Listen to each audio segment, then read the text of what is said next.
Con el privilegio de saludar en Latitud Qatar, llegando ya al episodio 14.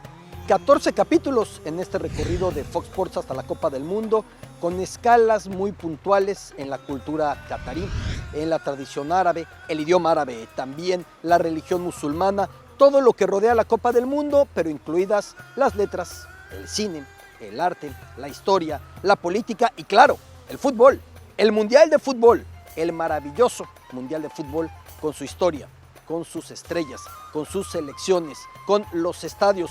Un recorrido que en esta ocasión hacemos desde un rincón ajeno a Qatar, entre comillas. Es The Pearl, la perla, una especie de urbanización sobre una isla artificial. Costó $15,000 millones hacer la isla artificial sobre el Golfo, con diversas bahías, erigir los hoteles, los edificios, los restaurantes, y aquí vive el común de los extranjeros de Qatar. Cuando digo el común, son muchísimos, porque hay que recordar que la mayoría de este país son extranjeros, o al menos los extranjeros con posibilidad económica. Una urbanización en la que viven más de 40,000 personas, en la que se encuentran hoteles lujosos, algunos de los restaurantes pues más reputados, con estrellas Michelin, con mayor reconocimiento. Nuestro proverbio árabe, que mi buen Gabo Aguilar, con la cámara, traducía a nuestras palabras, porque el proverbio es más rencoroso que un camello. Ujkid min Jamal. Pues me decía Gabo, y con toda razón, terco como una mula. Es una buena manera de ponerlo en nuestras palabras. Han de ser muy rencorosos los camellos, ¿no? Pero es un proverbio que se repite a menudo por acá en tierras mundialistas, aquí en Qatar. Les compartiremos lo que es The Pearl, lo que es la perla. Es maravilloso. De pronto uno aquí se siente en un Miami mucho más moderno. De pronto aquí uno se siente en Venecia, con los hoteles, con los restaurantes, con todo lo que tiene este sitio. Arrancamos Latitud Qatar 14. Un portento húngaro que rompió paradigmas futbolísticos, apodado en España como Pancho. Conoce a Ferenc Puskás. Una película que retrata la problemática de una sociedad libanesa. Te presentamos Caramel. Exploramos el primer estadio en Qatar construido después de obtener su independencia. Es el Estadio Khalifa. Un prospecto alemán que demostrará sus dotes futbolísticos en Qatar 2022. Él es Kai Havertz. Arrancamos Latitud Qatar. Continuamos en este reducto extranjero de Qatar, este pedazo de occidente en pleno Golfo, en la perla, en The Pearl, donde ya explicaba y donde ya lo he detallado en otras ediciones de Latitud Qatar, si es posible conseguir alcohol. Hay un recinto autorizado para hacerlo. Hace falta que el residente extranjero en Qatar, con su credencial que lo certifica como tal, llegue, muestre esa credencial y entonces se le vende la cantidad de alcohol acorde a un porcentaje de su sueldo. Así funciona en Qatar la venta de alcohol. En la Copa del Mundo será evidentemente mucho más sencillo. Vamos a la historia de las Copas del Mundo. Italia, 1990.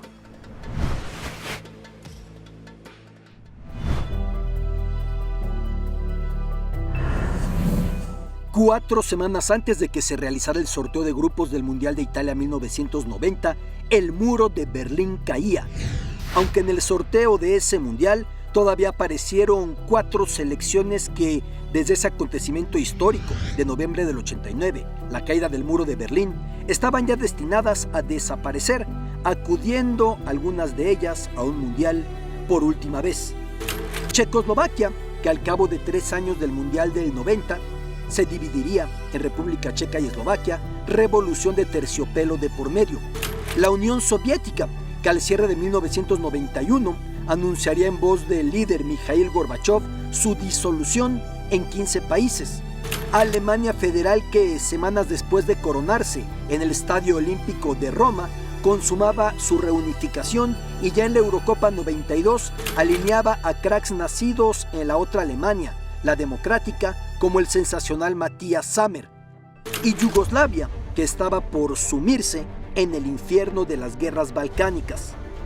Érase una vez un país, como clama el cineasta serbio Emir Kusturica en la gran película Underground, un país de países y por ende una selección compuesta por jugadores de varias naciones, tal como Yugoslavia solo se descubría como tal de dos maneras. Primero, en el liderazgo de Josip Broz Tito, para muchos el único genuino yugoslavo que existió o el único que creyó en la imposible amalgama de etnias, religiones, nacionalismos.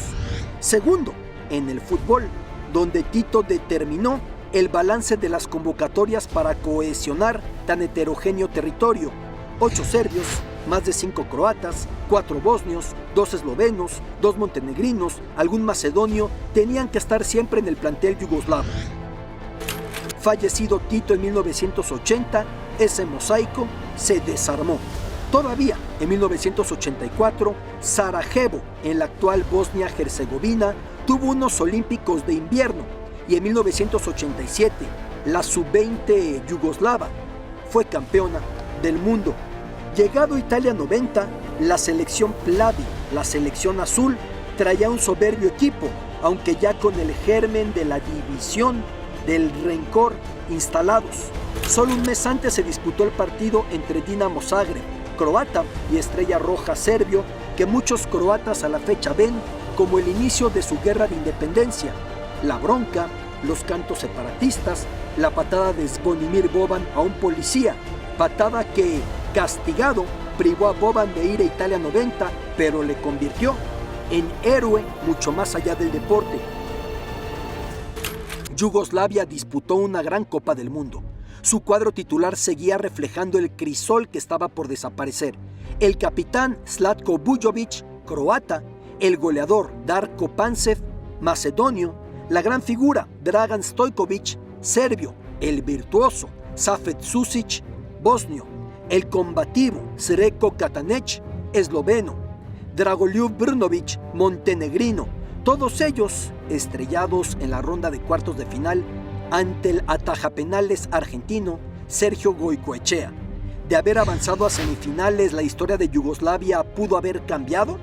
¿Del éxito mundialista y futbolístico hubiera generado la unión entre etnias en automático? Difícil creerlo. Las heridas, las rencillas, el espíritu de rompimiento ya eran demasiado fuertes y ni el fútbol, tan recurrido por Tito, tan adorado en los Balcanes, podía servir ya como pegamento salvador. 8 meses después de la eliminación en Italia 90, la guerra había comenzado en los Balcanes. En el recuerdo, el último amistoso de Yugoslavia antes del Mundial de Italia 90, disputado en Croacia, cuando el himno yugoslavo fue abucheado por las gradas croatas y el del rival, Países Bajos, apoyado. Yugoslavia ya no acudiría a la Eurocopa 92, a la que se clasificó, inhabilitada por la guerra que sería larga y sangrienta, que derivaría, al cabo de los años, en 7 países.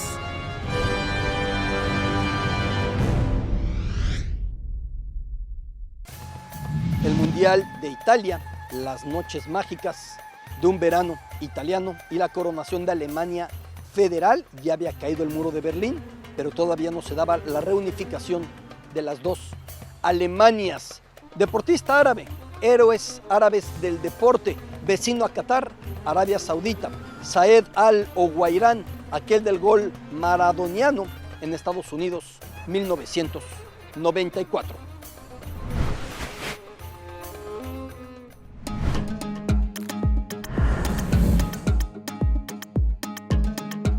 Una carrera rumbo a la portería de Bélgica, driblando a cuanto rival emergía a su paso, hizo que ese día el mundo se memorizara por primera vez el nombre de un futbolista saudita, Saed Al-Owairan.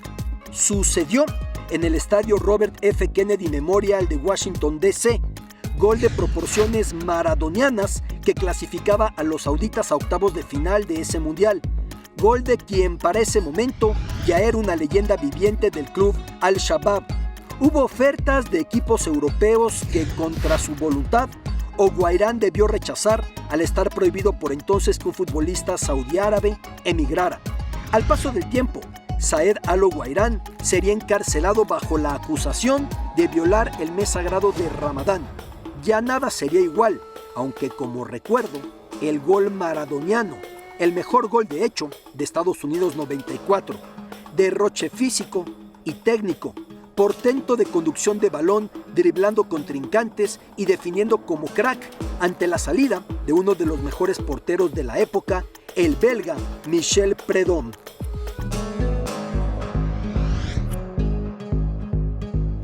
Créame que aquí en The Pearl, créame que en esta isla artificial no hace falta hablar inglés y de hecho uno va caminando y uno escucha cuantos idiomas puedan imaginarse. Clases de árabe, aunque aquí en The Pearl se hable de todo menos árabe. Los colores. ¿Listos para aprender a decir los colores en árabe?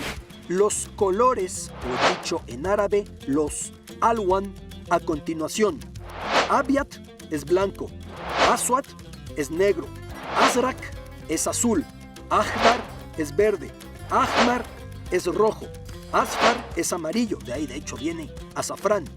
Portucali es naranja, esto me recuerda que Portocali en griego es naranja, de ahí viene esta etimología. Un enunciado ya como bonus track, como adicional. Farik al-Maksik Yartadi Alwan al-Akhdar. El equipo de México viste de color verde. El consejo, la recomendación del embajador de Qatar en México, lo presentamos en Latitud Qatar desde The Pearl.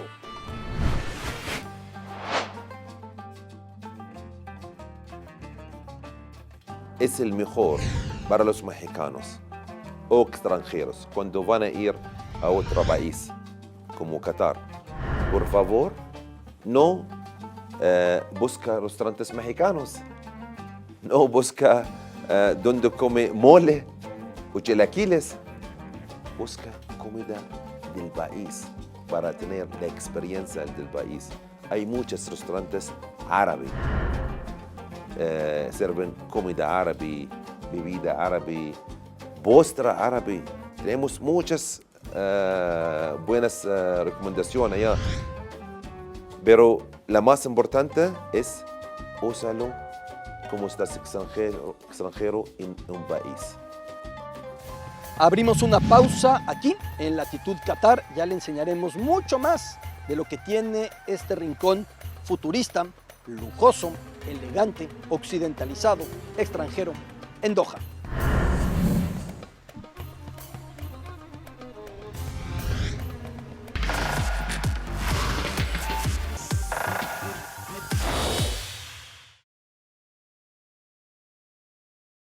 El Islam llegó a Qatar en el siglo VII.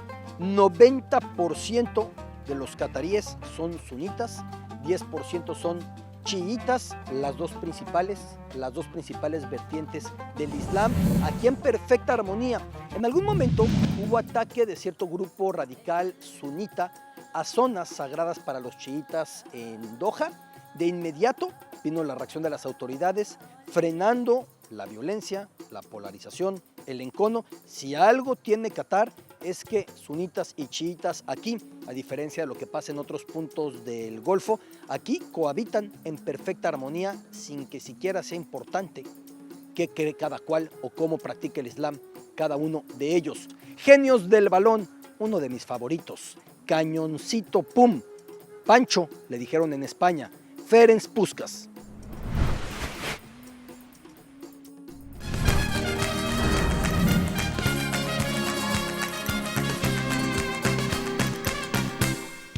En la primera revolución del fútbol, él fue el líder.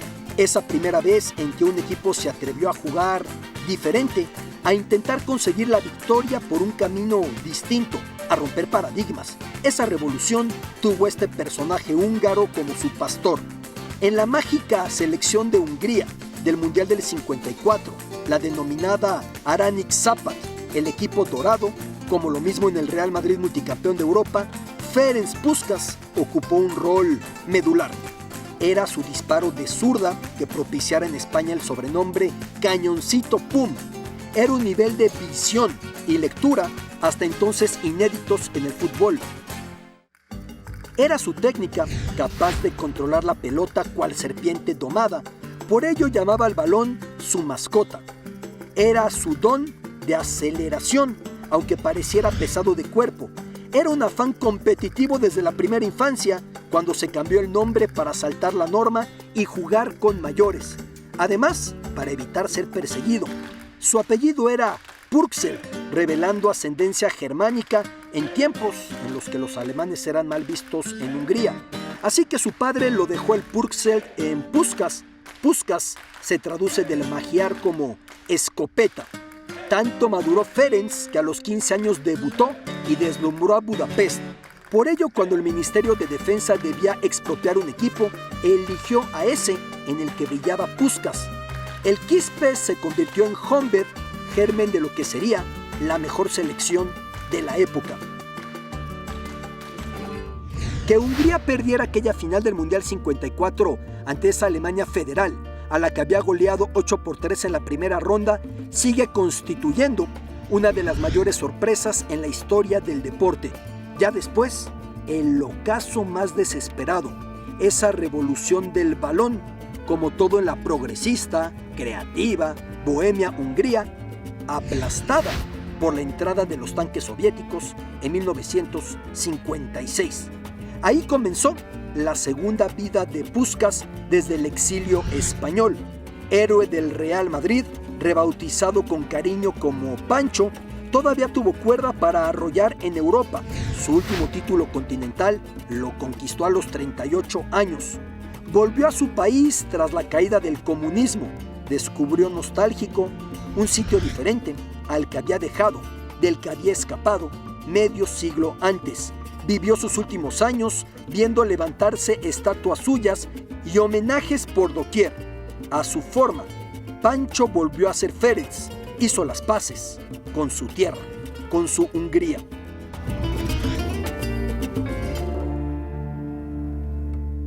Y parte medular de la perla o The Pearl es la oferta gastronómica. ¿Acaso a lo que más acuden los cataríes que no viven predominantemente en esta parte de su ciudad?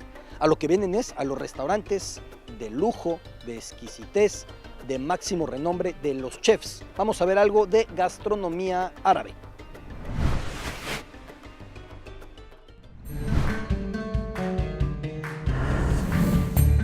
Otro platillo imperdible en el mundo árabe y mediterráneo en general. La variación de su nombre confirma cuántos pueblos y en cuántos dialectos se cocina, se saborea. El postre árabe por antonomasia es el balagua, también conocido como baklava o baklava. Algunos atribuyen su origen a los palacios del sultán en Estambul, tiempos del Imperio Otomano. Otros inclusive a la antigua Grecia o a la civilización persa. El pistache es medular para el sabor del balagua, lo mismo la miel. Ya luego puede llevar dátil, puede llevar nuez. Finas capas de masa, unas sobre otras, relleno de nuez e innumerables variedades en cómo prepararlo. No nació el balagua en Qatar, tampoco en el Golfo. De hecho, el balagua es mucho más viejo que la misma llegada de los Al-Thani a la península catarí, la actual familia reinante, aunque en tierras mundialistas ven el balagua como propio, y en lo que se discute quién es el dueño, mal harían en no probarlo. Y con esta imagen de las lanchas, los yates, las embarcaciones, es momento de pasar a compartir con todos ustedes todo lo que sucede de cara a la Copa del Mundo de Qatar 2022, mientras contemplamos el horizonte con esta isla artificial, a la que además le hicieron 3 bahías para que tuviera absolutamente todo y que sigue creciendo. Le dejaron potencial para seguir ampliando y seguir urbanizando The Pearl.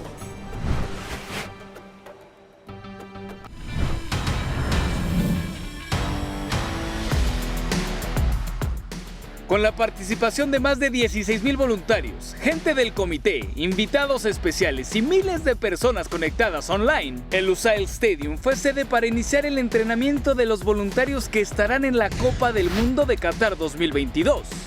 Con una plataforma en línea para aprendizaje se proporcionará una formación práctica junto a refuerzos de información para que los voluntarios sean guías y auxiliares completos de cara a este magno evento, recibiendo una capacitación única con una oportunidad trascendental con un camino por delante que está por iniciar.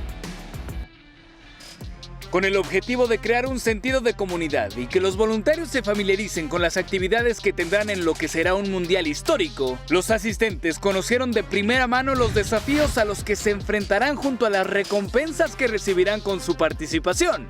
Sin importar las nacionalidades, culturas, géneros, edad ni experiencia, los esfuerzos de cada uno de los ayudantes será importante para que se pueda llevar a cabo el desarrollo de este gran evento que unirá a millones de personas gracias al fútbol. Gracias a la plataforma digital, miles de personas serán capacitadas en temas de sostenibilidad, conciencia cultural y servicio al cliente para desarrollar de la mejor manera sus funciones de servicio básico, accediendo a módulos de aprendizaje para poder dar lo mejor de cada uno de ellos. Qatar 2022, cada vez más cerca, afinando detalles para el desarrollo de la justa mundialista. Veamos con qué propuesta musical nos encontramos hoy en Latitud Qatar. Escuchemos Dana Al Fardan.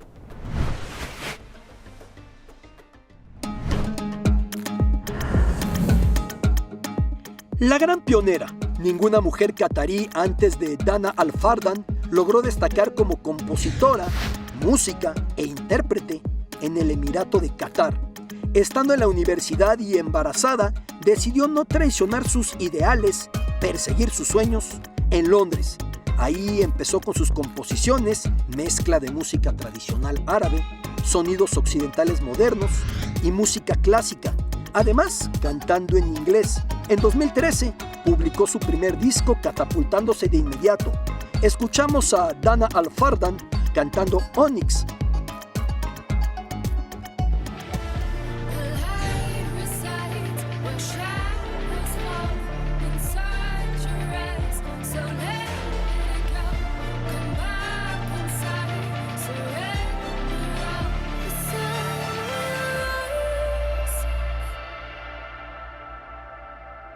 Hacemos una pausa en Latitud Qatar, verán ustedes todo lo que aún podremos mostrarles de The Pearl, de este punto de los extranjeros, acaso el más lujoso, el más moderno de cuantos hay en Doha. Ya volvemos.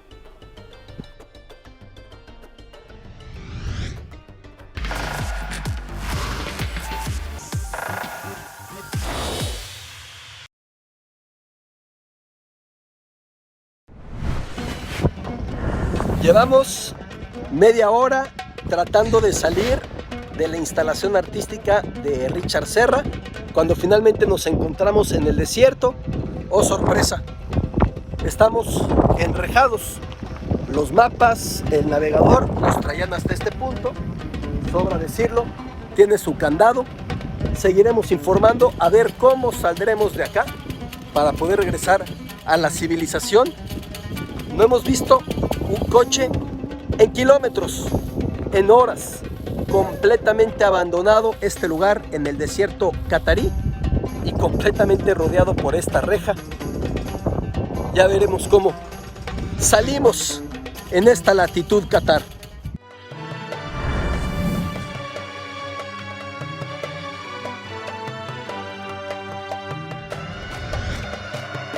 Continuamos en este otro ángulo de The Pearl y continuamos en el Canal Quartier. Es el punto veneciano, es el punto que ha buscado recrear con canales, con puentes, con cruces, el encanto de Venecia, pero manteniendo elementos de la cultura local. Al fondo aparece el que va a ser el hotel más lujoso de tierras mundialistas. 6 estrellas, de hecho son 2 hoteles, cada cual en la mitad de tan icónico y tan particular construcción, tan particular edificio. Busca plantear o busca recrear 2 espadas cimitarra, esas espadas curvas típicas de Medio Oriente, típicas de la cultura no solamente árabe, también turca, también persa, así que es una especie de U y será de los puntos más icónicos del próximo mundial porque está muy cerca del estadio icónico Lusail, donde México jugará 2 partidos, donde será la final del mundial. Justamente ese edificio con esta vista desde los canales en The Pearl, la cara veneciana de The Pearl en Qatar, cerca de Doha. Selecciones mundialistas, una con una historia por demás compleja, por demás volátil, delicada. El conjunto serbio. La Copa del Mundo de Uruguay 1930 ya evidenció un problema. En el entonces llamado Reino de Serbios, Croatas y Eslovenos, la recién nacida Yugoslavia, el representativo nacional de fútbol se limitó a serbios, renuentes los futbolistas provenientes de otras regiones de esa nueva Yugoslavia, a vestir la casaca nacional. De a poco croatas, bosnios, eslovenos y demás se incorporarían a un cuadro de fútbol tan virtuoso que se le llamaba el Brasil de los Balcanes, exitoso en varias copas del mundo. Por eso, al estadio de Belgrado se apodó Maracaná con K. Al interior del fútbol de Belgrado, el club Estrella Roja se limitaba al orgullo serbio. De ahí su gran animosidad, tremenda rivalidad con el Partizan de esa misma capital, portador del nombre de los combatientes que repelieron a los nazis en la Segunda Guerra Mundial, orgullo comunista, y que así el Partizan deseaba representar a todos los yugoslavos, no solo a los serbios como la Estrella Roja. Por eso el logotipo del Partizan incluía una antorcha primero con 5 tiras de fuego, cada cual por una de las 5 repúblicas aglomeradas en Yugoslavia, y luego cambió a 6 tiras cuando Bosnia-Herzegovina recibió el trato de república. Por eso en ese mismo escudo se escribe, desde entonces, Partizan tanto en caracteres cirílicos como en romanos, para que todos en la entonces Yugoslavia lo pudieran identificar. Recordemos que los croatas, los eslovenos, escriben con caracteres latinos. Reventada en varios pedazos esa Yugoslavia ya en las guerras de los años 90, serbios y montenegrinos se aferrarían a un nombre, Yugoslavia, que ya no existía, pero seguían compitiendo como tal. Como Yugoslavia acudieron a Francia 98 y como Yugoslavia se enfrentaron a Croacia en la clasificación para la Eurocopa 2000 con el esperable choque, inevitable, entre aficiones, tan reciente la guerra, en medio de pancartas que penosamente remitían a la masacre de Vukovar. En la guerra, Zoran Mirković, defensor, fue expulsado luego de esta extraña agresión al croata Robert Jarni. Al salir del campo, mostró a las gradas croatas la seña de los 3 dedos efectuada por soldados serbios en el conflicto. Para Alemania 2006, el nombre de la selección ya era Serbia y Montenegro, pero el destino continuaba igual de caprichoso. Ahora el rival tenía que ser Bosnia, duelo muy tenso que vio a Serbia-Montenegro clasificada para otro mundial, aunque una semana antes de su debut en el torneo, Montenegro votaba en un plebiscito por su separación.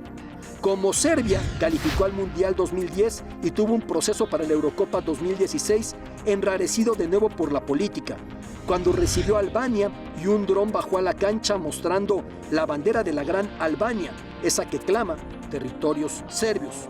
El desastre siguiente, otra vergonzosa revoltura de fútbol y política al estilo Balcanes.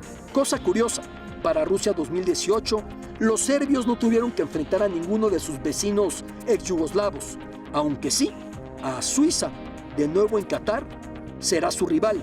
Suiza con sus principales cracks proveniendo de Kosovo, Granit Xhaka y Xherdan Shaqiri, en el Mundial 2018 anotaron a Serbia y celebraron con el águila albanesa, cosas que nunca faltan en el muy complejo fútbol de los Balcanes. Politización como destino inevitable.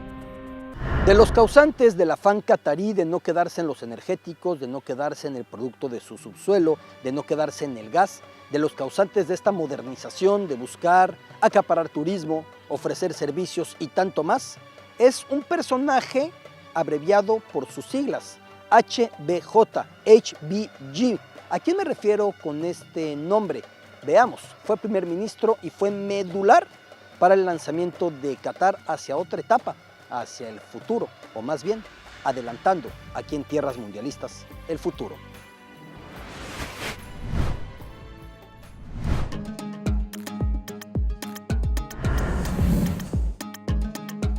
Hamads hay muchos, no solo en Qatar, sino en la mismísima familia real, inclusive Hamad bin Hasim, pero cuando nos referimos a las siglas HBJ, HBG, en todo el Golfo, está claro que nos referimos al político más importante que Qatar haya tenido en tiempos contemporáneos sin que haya sido emir, primo de hecho del emir de Qatar, con cargos medulares como ministro de Exteriores y primer ministro de Qatar desde 1992 hasta 2013, ahí se mantuvo en altas esferas de poder con el emir Jalifa, y cuando su hijo Hamad lo derrocó en un golpe de estado, muchos señalaron a HBJ como uno de los instigadores.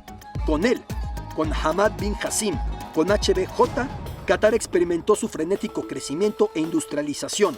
También elevó la posición política de Qatar, implicándose en conflictos en Eritrea, en África, lo mismo en Etiopía, en Siria, en Líbano. Los medios británicos le apodaban el hombre que compró Londres por las enormes inversiones de adquisiciones que Qatar, de su mano, realizó en la capital británica.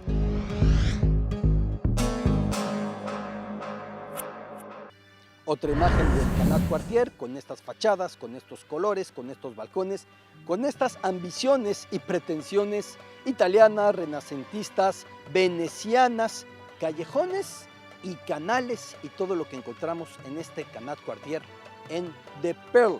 Momento de presentar nuestro reportaje de este día, en nuestro recorrido catarí, que hemos ido hasta el extremo norte de la península, hasta el extremo sur en la frontera con Arabia Saudita, hasta el costado oeste, donde se contempla la isla de Bahrein. Por cada rincón hemos estado, y aquí una de las historias que para usted hemos preparado en Latitud Qatar.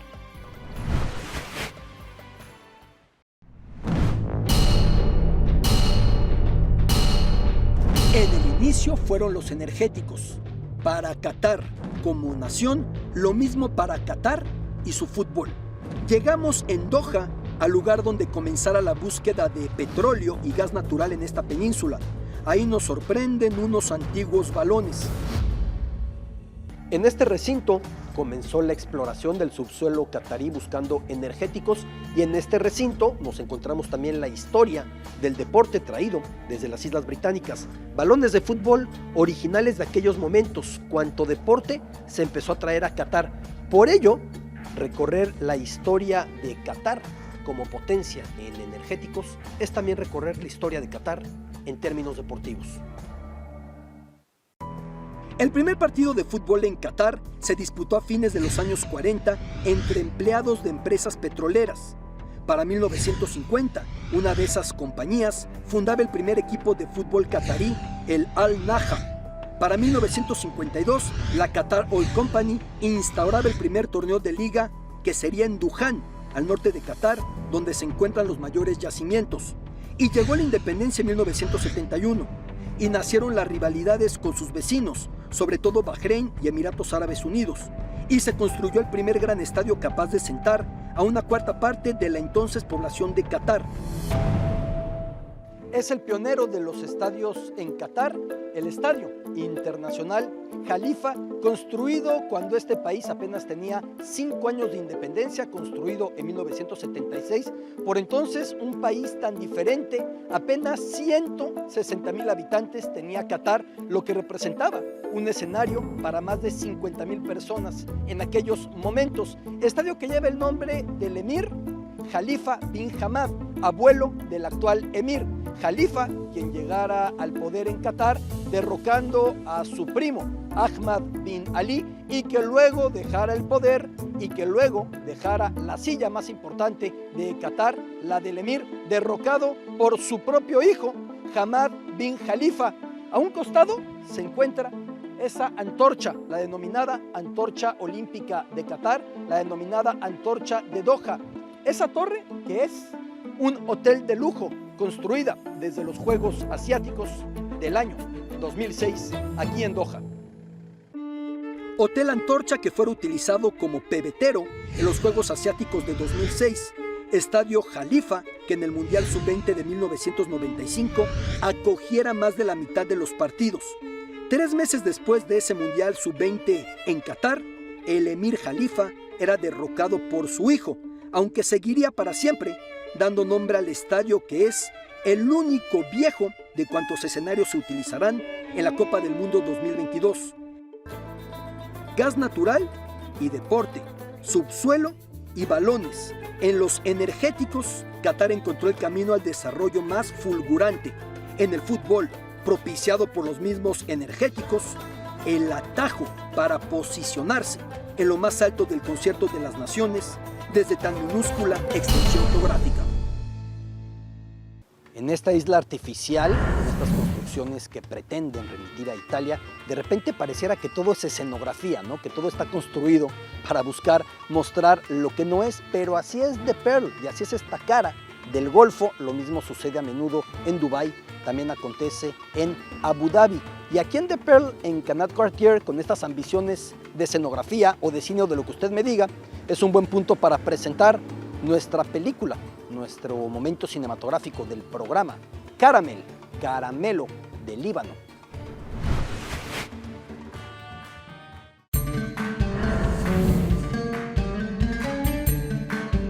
La vida de 5 mujeres libanesas, cada cual con una problemática específica, fiel reflejo de la sociedad del Líbano, dan argumento a la laureada película Caramel, dirigida por Nadine Labaki, quien además actúa y lo hace espléndidamente, y desde entonces Nadine Labaki ha sido constante en sus éxitos cinematográficos, por ejemplo también en Capernaum, ya mencionada antes, aquí en Latitud Qatar.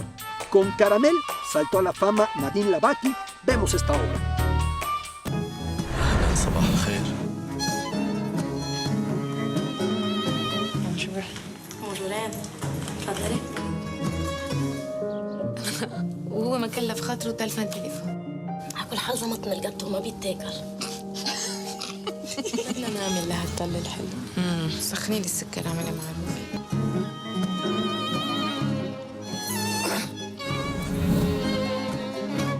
Hacemos una pausa en Latitud Qatar, episodio número 14, 14º escalón a la Copa del Mundo en Fox Sports. Ya continuamos con mucho más desde tierras mundialistas.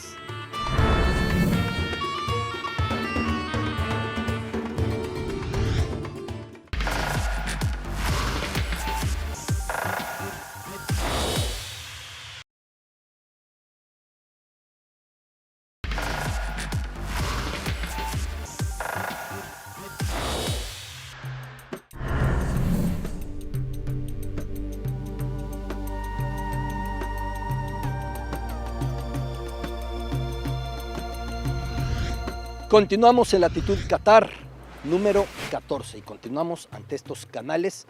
Suscitó un tipo de controversia que las autoridades cataríes muy orgullosas planteaban que la diferencia entre estos canales en Canal Cartier y Venecia es que estos no huelen mal. Por supuesto, en Venecia dijeron encima de que nos están copiando y están tomando la esencia, la tradición, pero bueno, es parte de este sitio que sí hay que decirlo, los canales completamente cristalinos, muy limpios aquí en este punto en The Pearl, en Qatar. Recorrido por las Copas del Mundo, recorrido que nos lleva a Estados Unidos 1994 y cuanto aconteció en el planeta en ese instante, cuanto rodeó a ese mundial en territorio norteamericano.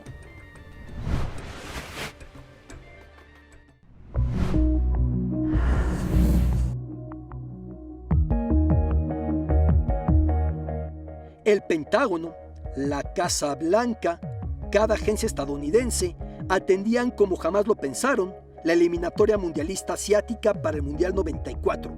A unos meses de que la Unión Americana recibiera ese torneo, su colmo, su pesadilla, podía consumarse.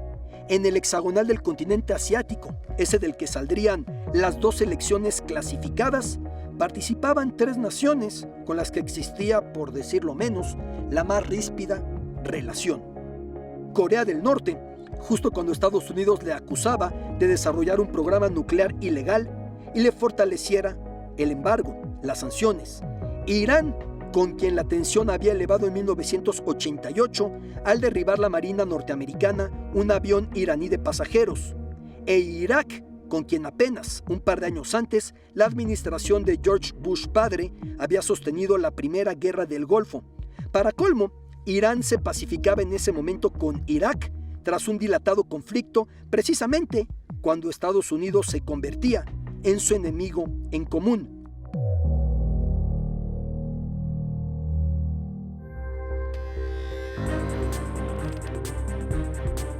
El propio Bush papá acaparó encabezados deportivos unos meses antes, cuando Buffalo recibió la Universiada de 1993 y a los atletas libios se les negó el acceso a Estados Unidos luego de que el país de Muammar al-Gaddafi fuera señalado como promotor de terrorismo.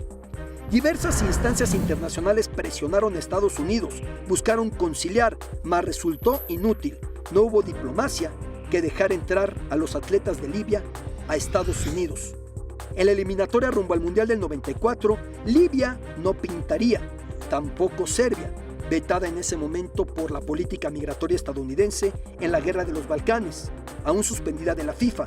Sin embargo, sí, acariciaron la calificación Irán, Corea del Norte y sobre todo Irak, que se quedó a un punto de la proeza.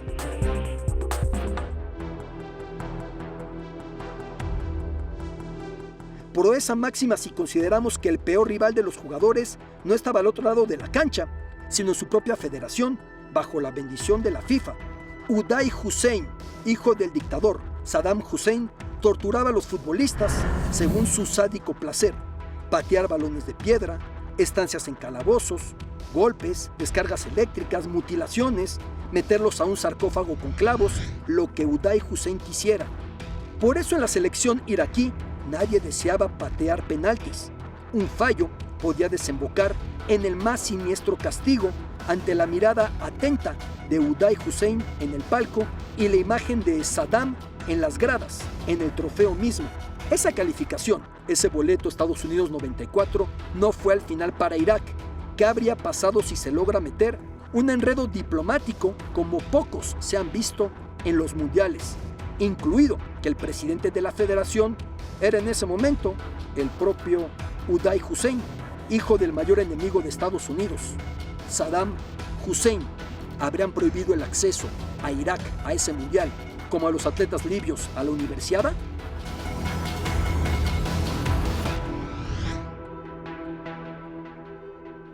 Llueve ligeramente en Qatar y es noticia, se sorprenden los locales, no es común que llueva en este punto, en el Golfo. Momento literario en latitud Qatar, de los imprescindibles, también de los ineludibles. Le llaman el padre de la literatura marroquí moderna, de Marruecos, Idris Shraibri. Su libro de memorias es espectacular, relatando lo que aconteció en el Marruecos colonial, la evolución y muchos temas más. Conocemos a Idris Shraibri.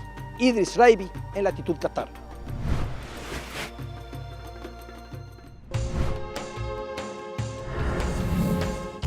Una obra impregnada del colonialismo, de la búsqueda de la identidad marroquí, de las paradojas de pertenecer a Marruecos cuando se cortaba el vínculo hacia Francia como colonia a mediados del siglo XX. Idris Shraibri logró colocar todo eso en sus libros, sobre todo en su novela El pasado simple o también La civilización, madre mía. Por ello se le conoce como el padre de la literatura marroquí moderna. En su obra emerge el fútbol, sea con niños jugándolo en la calle, sea con discusiones por la adjudicación de un penalti.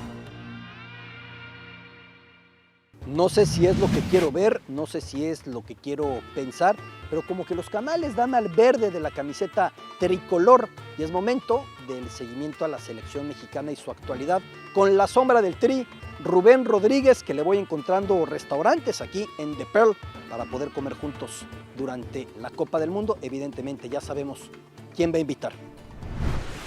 Mi querido Beto Lati, recibe un fuerte abrazo y a todos los amigos de Latitud Qatar desde Pasadena, California, donde el día de hoy la selección mexicana estará disputando un partido fundamental. Recordarás, mi querido Beto, que en los últimos días no hablábamos un poco de cómo iba a estar la lista de los 26 y los 31 que iba a convocar.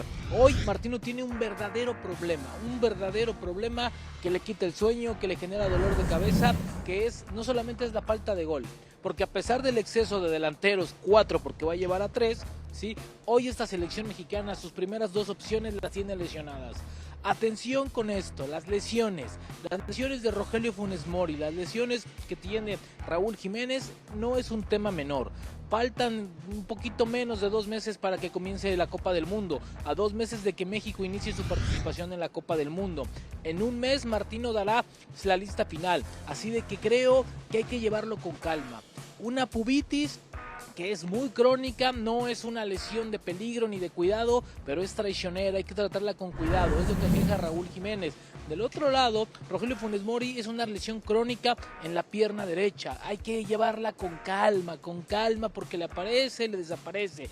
Ya le hizo una jugadita en el torneo pasado. Entonces, creo que hay que llevarlo. Ante esta situación, las opciones C y D, que es Henry Martín y que es Santiago Jiménez, acusan falta de confianza por parte de la estratega de la selección mexicana. Entonces, con todo esto, Martino, además de que el medio campo está poblado y también tiene problemas de lesiones, hoy la falta de gol no es un problema. El tema es quién va a meter los goles o quién va a alinear en punta. Hoy difícil que la selección mexicana tenga. Lo que sí te puedo decir, y con esto cierro, es que de los 4 que están, ninguno se baja y ninguno se sube, porque nadie tiene lugar seguro dentro de la delantera de la selección mexicana. Recibe un abrazo.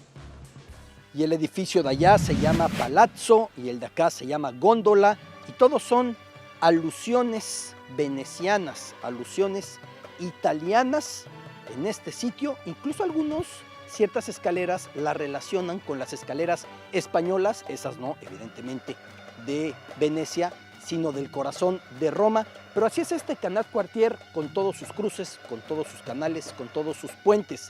La Copa del Mundo y el criticismo. La Copa del Mundo y los puntos de preocupación y de protesta desde que Qatar recibió la sede mundialista en 2010.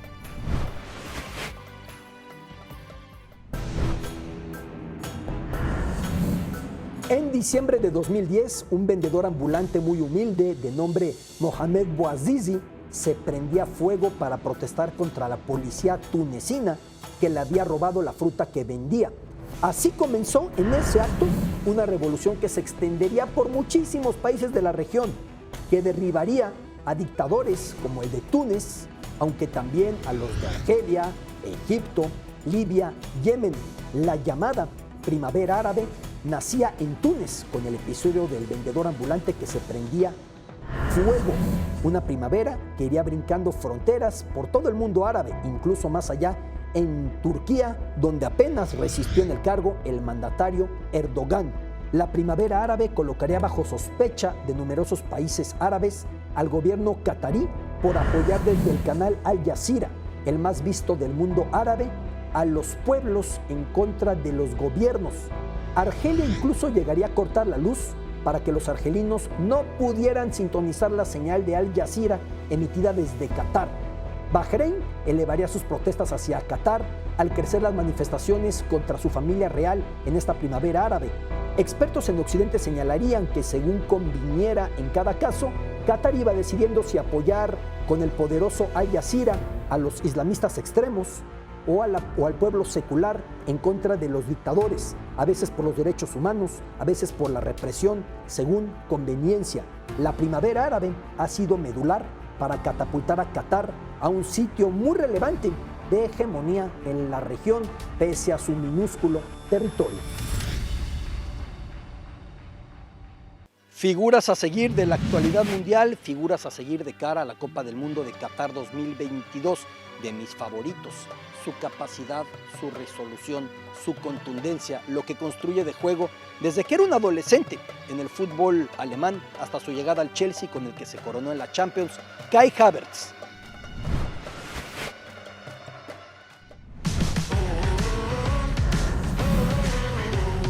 Kai Havertz, el hombre que hizo esperar a la Champions por un examen.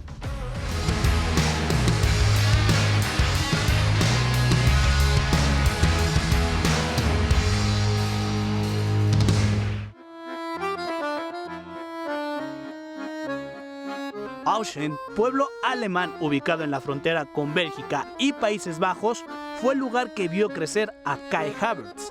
Comenzó en el club de la localidad, aunque le dijeron que era demasiado bueno para jugar ahí y migró al Bayer Leverkusen. Ahí se convirtió en el jugador más joven en disputar un partido de Bundesliga. Lo hizo a los 17 años y 126 días. También fue el más precoz en anotar para las aspirinas. Lo hizo en el empate a 3 goles contra el Wolfsburg a los 17 años y 9 meses de edad. Una de las fortalezas de Havertz es su altura. Mide 1,90, pero su etapa como juvenil tuvo problemas de crecimiento y justo un estirón entre los 16 y 17 años le abrió las puertas del fútbol profesional. Incluso jugó un partido de Champions League contra el Tottenham, aunque los octavos de final contra el Atlético de Madrid se los perdió, ya que tenía un examen muy importante y fue noticia a nivel internacional. También se perdió el juego contra el Schalke de Bundesliga porque debía prepararse para los exámenes finales de preparatoria. Con título en mano y junto a la selección alemana, pasó por todos los niveles inferiores con excepción de la sub-21. Y es que su talento era tan prominente que dio el salto directo al combinado mayor. De momento, con los germanos solo ha disputado la Eurocopa de 2021, pero es un referente en el Chelsea. Además de las constantes comparaciones con el juego de Mesut Özil, Toni Kroos y Michael Ballack, lo colocan como la próxima estrella alemana. Ese es Kai Havertz, una de las figuras a seguir en Qatar. Ha llegado el momento de despedirnos en este 14º episodio de Latitud Qatar. Ha llegado el instante de decir adiós, ya nos veremos la próxima semana. De pronto tengo la sensación de que los 20 capítulos programados de Latitud Qatar aquí en Fox Sports no alcanzarán para retratar todo lo que quisiéramos de la cultura árabe y sus letras y su cine y su historia, de la religión musulmana, de lo que sucede en Qatar, de las controversias, de la Copa del Mundo, pero sobre todo de la pasión que nos trae a tierras mundialistas ya muy cerca. 14 capítulos. Nos vemos la próxima semana aquí en Fox Sports, en Latitud Qatar, como se dice en árabe. Gracias. Shukran.